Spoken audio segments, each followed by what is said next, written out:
back to Moose Track Studio. If you remember from last time, our things to do list looked a little bit like this. If you watched the last episode, you know I think we can take contact the alarm company off the list, so that goes bye-bye. But the big thing that's holding up the studio, the long pole in the tent, so to speak, is to get the sketch done. So we needed to measure the control room that exists now and then try to incorporate that into our sketch. So how is that coming along? If you remember from last time, we had a sketch going that we were trying to put in our conception of how the studio currently exists. But our measurements were all wrong.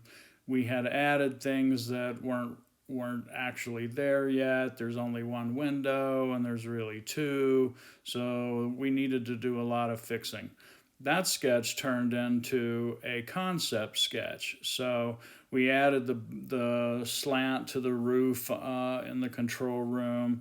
We added a couple other things, but it was still intended to be a concept drawing at that level. The measurements were still not correct, but we got some idea of what it is that we were trying to put together. This is the same sketch with the side of the room removed so you can see inside. The couch needs to be put on a platform, which is missing, and there's a sound baffle in the front of the room and the ceiling that's missing. But we were still working off of the concept of let's try to draw the room as it is. So we drew this. In this case, the measurements are correct. The door is in the right position. The channel in the ceiling is in the right position. We have everything basically the way it is in the room right now.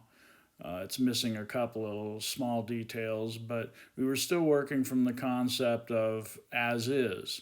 Well, it turns out after some discussion with my son, Chris, who does a lot of work with sketch programs like this, he suggested the best way to do this is to model it from the ground and get a floor plan together.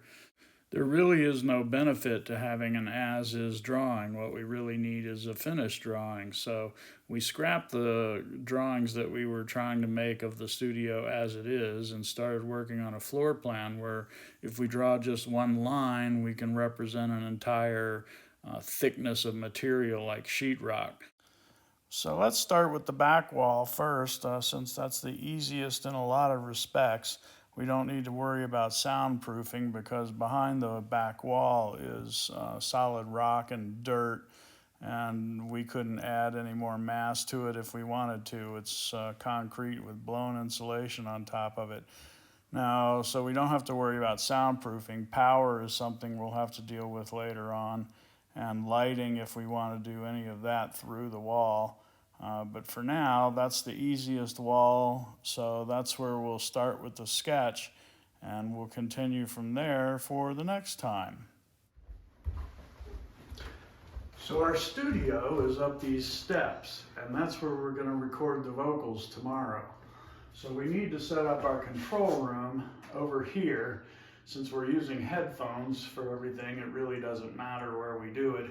The further away from the studio, the better, so that the noise from the computer won't get in the way. So let's see how far away we can go. So this is our temporary studio, if you remember. And we're gonna need a music stand and a microphone stand. And so we'll put this together and see what we have to do from there. Well, now that we have the mic stand assembled and all the tags removed, which was some small feat, we're going to need a microphone to put onto it. So we have the Shure SM7B and an iCloud, both of which were recommended to us from our friends at Sweetwater. And then we're going to need some cables, mic cables. So we want to get this as far away as we can. We might have to string a few of these together. I've got some 25-foot ones and some 10-foot ones, and let's see how far we can go, because that's going to determine where we set up our control room. I would call this a humble beginning, but it's better than just a phone. So we set our control room up here because that's how long our headphone cable was, so we could listen to it. And we had to be able to send the headphones back to Stephanie and Sarah so they could listen to the music while they sing to it. So this is our control room. We got a monitor, we got a laptop that we're storing everything on, and over here we've got our volts set up with our feed to our microphone. The rest of it happened upstairs in the studio part. So what do our tasks look like for the next time around? Well, the most important thing is to update the sketch to try to finish the floor plan and put the materials in that we're going to use. So to do that, we're going to have to do some research on soundproofing materials and options and what we might be able to put in there to soundproof the other walls, the ones that are more complicated. So we'll be talking a little bit about that. And then we need to finish work on Hey Sister. There's some things that came up in the recording of the vocal tracks. The bass track doesn't go quite all the way to the end, and we've got some other cleanup stuff to do, as well as try to go in and mix it. Right now it's just rough tracks and straight levels, so we need to come up with that as well. And I'm especially excited because we have 2 new projects to start, so we need to lay the drum tracks down on You Say and Real Country Songs. So we're going to get to have a little bit of a mix-up of genres, and that's exciting as well. Our software additions this time around were pretty easy. There weren't any.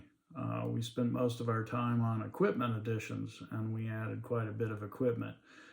We added mic stands, we added mic cables, we added a microphone, we added a mic preamp, and all of those things, and a USB to MIDI interface, which was key to getting a lot of our MIDI control to work.